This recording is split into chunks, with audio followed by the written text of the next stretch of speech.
अच्छे इंसान की जरूरत है, सिर्फ अच्छे इंसान की जरूरत है।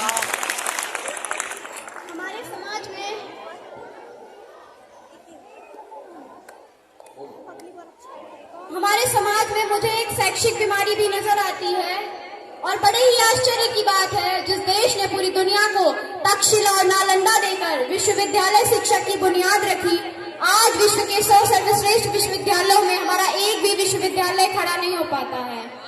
जहां एक और हमारे पास IIT, NIT और IIM जैसे शिक्षण संस्थान हैं, वहीं दूसरी ओर हमारे देश के गरीब युवा को बेरोजगारी की जमात में खड़ा करने के लिए उनके हाथ में सर्व शिक्षा अभियान का झुंझुना पकड़ा दिया जाता है।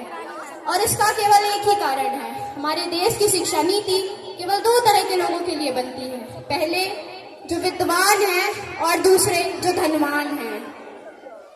ऐसी ही कई बीमारियां आपको हमारे समाज में देखने को मिलेंगी और इन बीमारियों की जड़ है हमारा अंधविश्वास। जब तक हमारे देश का युवा मंदिरों में जा जाकर नारियल फोड़ फोड़ कर भगवान को रिश्वत लगाता रहेगा, हमारे देश का शिक्षित वर्ग ही बिल्ली के रास्ता काटने पर खड़े हो जाना, अपनी जाति अपने धर्म को ऊंचा मानकर दूसरों की जाति की धर्म की अवहेलना करता रहेगा, तब तक ना तो हमारा राष्ट्र निर्माण हो पाएगा, ना तो हमारे देश से अंधविश्वास जाएगा। हमारी संस्कृति, हमारी सभ्यता को दुनिया ने शीश नवाया है, तो क्यों हमने आस्था के नाम पर अंधविश्वास फैलाया है? हमारा राष्ट्र निर्माण तब संभव होगा जब हमारे देश में महिलाओं की पूजा नहीं, उनकी इज्जत की जाएगी। राष्ट्र निर्माण तब संभव होगा जब हम जाति के संरक्षण पर नहीं बल्कि समाज सशक्तिकरण पर बात करेंगे। राष्ट्र निर्माण तब संभव होगा जब स्वच्छ भारत अभियान में केवल सरकार ही नहीं बल्कि सड़क पर चलता हुआ हर एक नागरिक हाथ बटाएगा। राष्ट्र निर्माण तब संभव होगा जब एक गरीब घर का बच्चा मध्याह्न भोजन के लिए नहीं बल्कि ज्ञानार्जन के लिए सरकारी स्कूल की चौखट पर कदम रखेगा। और हमारा राष्ट्र निर्माण तब तक संभव नहीं होगा जब तक एक नागरिक नैतिक रूप से सदीन, चारित्रिक रूप से भ्रष्ट, मानसिक रूप से दिवालिया, धार्मिक रूप से अंधा, राजनैतिक रूप से गंदा, स्वैच्छिक मान मूल्यों के आंकड़ों में चिन्ह चिन्ह पैपंडमयी अखंड भारत को खंड खंड करता रहेगा, तब तक हमारा राष्ट्र निर्माण संभव नहीं होगा। बड़ी बड़ी बातें नहीं, छोटी छोटी कोशिशें करनी होंगी, क्योंकि ठोकरें हमें पत्थरों से नहीं पहाड़ों से लगा करती हैं। I being an Indian, I being a student, I being a symbol daughter of this motherland to feel proud to be an Indian. Thank you. Very good. Thank you very much. और आपने देखा कि पूरे भारत का सचित्र वर्णन एकदम आपके सामने। सुरक्षा के मामले में हम आज भी चौथे नंबर पर आते हैं।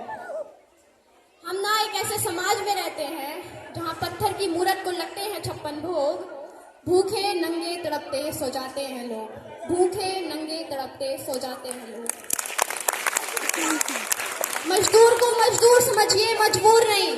गरीब को काम दीजिए, दान नहीं। और दान करने के इच्छुक हैं तो जीते जी रक्तदान दीजिए और मरने के बाद अंगदान देकर किसी मरते हुए को जीवन दान दीजिए। यही सच्ची देशभक्ति और यही सच्चा राष्ट्र प्रेम है। न सरकार मेरी है, न रब मेरा है और न ये बड़ा सा नाम मेरा है। मुझे बस इस बात का गुरूर है कि मैं हिंदुस्तान की हूँ और ये हिंदुस्तान मेरा है।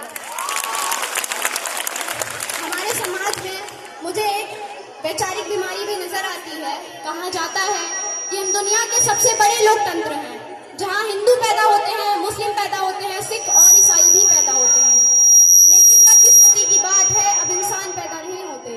मेरे मायने में ना हिंदू की जरूरत है न मुसलमान की जरूरत है, ना हिंदू की जरूरत है न मुसलमान की जरूरत है। राष्ट्र निर्माण के लिए सिर्फ अच्छे इंसान की जरूरत है, सिर्फ अच्छे इंसान की जरूरत है।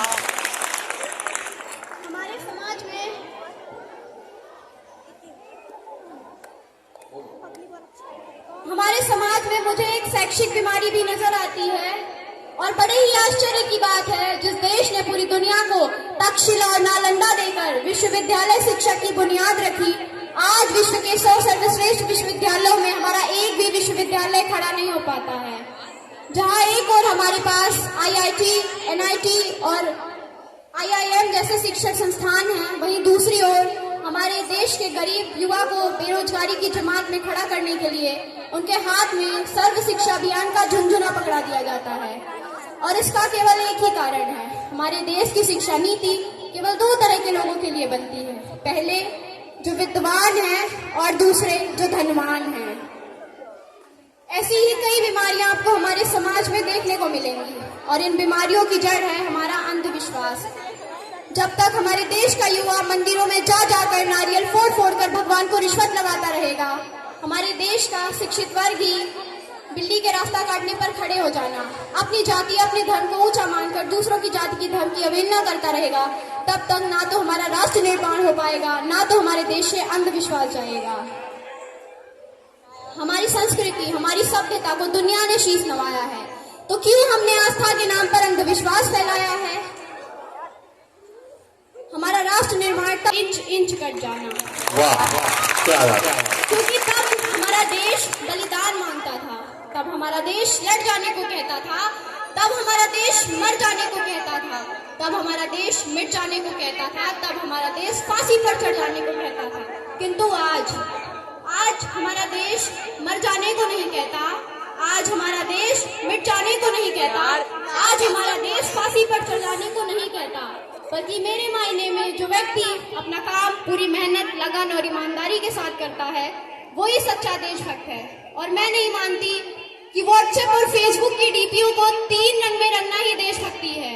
और यदि आप कहेंगे कि फुटपाथ में रहने वाला वो बच्चा ट्रैफिक की छाव में नंगे पांव में जब तिरंगा बेच रहा होता है, तो क्या आप इसे उसकी देशभक्ति समझेंगे?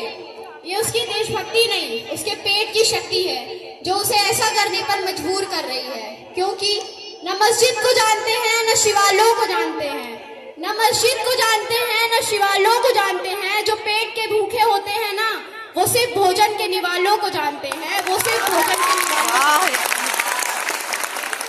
अपने परिवार, अपने समाज, अपने देश के प्रति समर्पण का भाव है देशभक्ति। हर देशद्रोही के जीवन में लाने वाला तूफान है हमारी सच्ची देशभक्ति, ताकि हर देशद्रोही ये समझ सके, अगर तू परिंदा है तो ये आसमान तेरा है, अगर तू दरिंदा है तो ये शमशान तेरा है, और भाईचारे से रहना है तो रह इस जमीन पर, वरना ये कब्र तेरी है और यही कब्रिस्तान भी तेरा है। किंतु एक देशद्रोही से ज्यादा तो देशभक्ति तब आहत होती है जब एक बेटा अपने बूढ़े माँ बाप को वृद्धाश्रम की चौखट पर छोड़ आता है। करा उठती है वो देशभक्ति जब मुसीबत में फंसे लोगों की जान बचाने से ज्यादा लोग सेल्फी लेकर अपने लाइक बढ़ाने में लगे रहते हैं। आज के दौर में वो युवा जिनके ऊपर जिम्मेदारियां थी, अपने समाज, अपने देश की आशाएं थी, वही युवा आज 4x4 इंच की छोटी सी स्क्रीन पर अपने उंगलियों के घर्षण मात्र से अपनी भावनाओं की इमोजी भेज रहा है। 4 बोतल वोट का काम मेरा रोज का ने भारत का भविष्य तबाह कर रखा है। और हम ना एक ऐसे समाज में जीते हैं जहां लड़कों से बात करता देख जो भाई हड़काते हैं, जहां लड़कों से बात करता देख जो भाई हड़काते हैं, वही अपनी गर्लफ्रेंड के किस्से हंस कर सुनाते हैं। और मैं बता दूं कि महिला सुरक्षा के मामले में हम आज भी चौथे नंबर पर आते हैं। हम ना एक ऐसे समाज में रहते हैं जहां पत्थर की मूरत को लगते हैं 56 भोग, भूखे नंगे तड़पते सो जाते हैं लोग, भूखे नंगे तड़पते सो जाते हैं लोग। जान के दुश्मन को अपनी जान कहते हैं, हम अपनी जान के दुश्मन को अपनी जान कहते हैं, मोहब्बत की इसी मिट्टी को हिंदुस्तान कहते हैं। बहुत अच्छे, बहुत अच्छे। जो दुनिया को सुनाई दे उसे कहते हैं खामोशी, जो दुनिया को सुनाई दे उसे कहते हैं खामोशी, जो आंखों में दिखाई दे उसे तूफान कहते हैं। वाह, क्या बात। ज्ञानदायिनी माँ सरस्वती, आदरणीय प्रबंधक महोदय, सम्माननीय प्रधानाचार्य महोदय, देवतुल्य अतिथिगण, पूजनीय गुरुजन एवं मेरे प्रिय मित्रों, आज गणतंत्र दिवस के शुभ अवसर पर मैं साक्षी वर्मा कक्षा 9 की छात्रा अपने कुछ विचारों को रखना चाहूंगी। आजादी का असली मतलब वही समझ सकता है जिसने गुलामी सही हो। हम सौभाग्यशाली हैं जिसने स्वतंत्र भारत में जन्म लिया। यूं तो आजादी की लौ 1857 में ही जल चुकी थी, जिसने वर्षाल बनकर 1947 में हमें आजादी दिलाई। प्राचीन, मध्यकालीन और वर्तमान के कुछ उदाहरणों से स्पष्ट कराना चाहूंगी कि जब हम फिरंगियों के फेरों में फंस गए थे तो रंदे बसंती चोला की एक आवाज पर टोलियों के टोले उमड़ाया करते थे और वंदे मातरम की गूंज से उठा लोगों के खून में 5-5 डिग्री का तूफान अंग्रेजी शासकों की जड़ों में तूफान ला दिया करता था। लोग मर जाते थे, मिट जाते थे, फांसी पर चढ़ जाते थे, तब भी वो अपनी देशभक्ति साबित कर रहे होते थे, क्योंकि ये उस समय की देशभक्ति की कसौटी थी। उसके बाद 62, 65 और 71 के युद्धों में जिन औरतों ने अपना सुहाग गंवा दिया, उनके घर के हालात कुछ ऐसे हो गए थे कि प्यार भी भरपूर गया, मांग का सिंदूर गया, नन्ही नौनिहालों की लंगोटियां चली गई, छोटी छोटी बेटियों की छोटियां चली गई, बाप की कमाई गई, भाई की पढ़ाई गई, एक विस्फोट हुआ पता ही ना चला, पूरे जिस्म की बोटियां चली गई। और आपके लिए तो एक आदमी मरा है, किंतु मेरे घर की तो रोटियां चली गई, मेरे घर की तो रोटियां चली गई। ऐसे हालात हो जाने के बावजूद भी एक माँ अपने बेटे को सरहद पर दुश्मनों की धज्जियां उड़ाने के लिए भेज दिया करती थी और उसे यह पत्र लिखा करती थी कि अम्मा ने खत लिखा है बड़े ही चाव से, अम्मा ने खत लिखा है बड़े ही चाव से, पुत्र मेरे तुम घबरा मत जाना, 1 इंच भी